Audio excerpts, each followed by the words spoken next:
Dictation will be started in few seconds. Be ready. Start.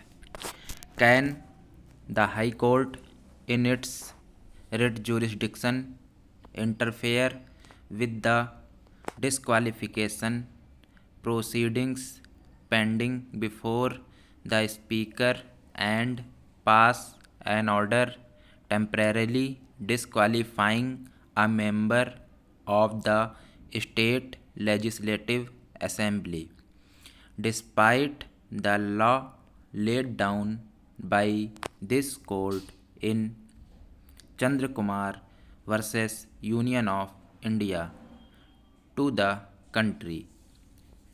When a disqualification petition filed under Article 191 read with the 10th schedule to the Constitution of India is pending consideration before the Speaker, can a parallel writ petition seeking the same relief be proceeded with simultaneously?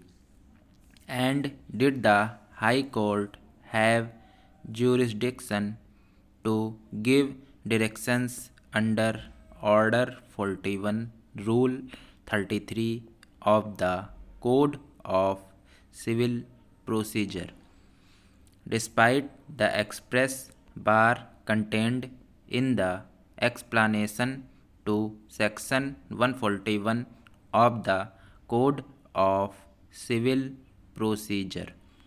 In proceedings under Article 226 of the Constitution, question mark, in order to provide the peg on which the above questions are to be hung, it is necessary to understand the background in which such substantial question of law have arisen.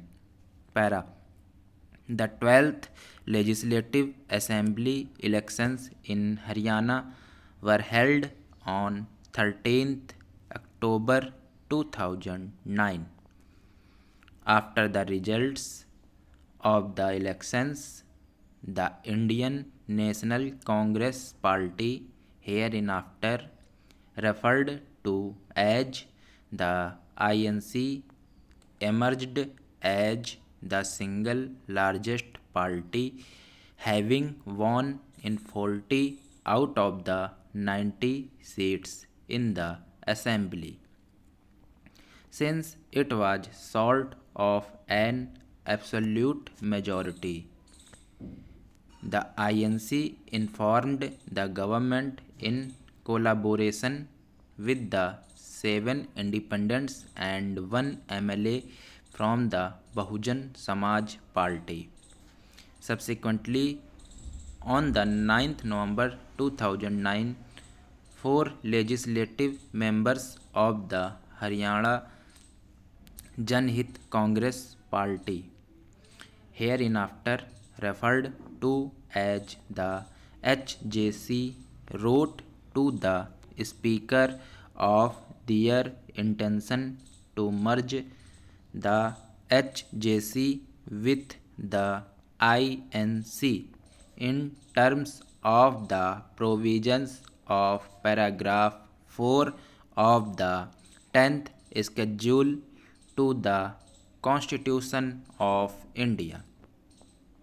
The Speaker was requested to accept the merger and to recognize the applicant legislators as members of the INC in the Haryana Vidhan Sabha. On hearing the 4 legislators who appeared before him, the Speaker, by his order dated 9th November 2009, accepted the merger with immediate effect, purportedly in terms of paragraph 4 of the 10th schedule to the Constitution, and directed that from the date of his order, the said 4 legislators would be recognized as legislators of the INC in the Haryana Vidhan Sabha as per the judgment now. Thanks for watching, guys. Please like this video. Thank you.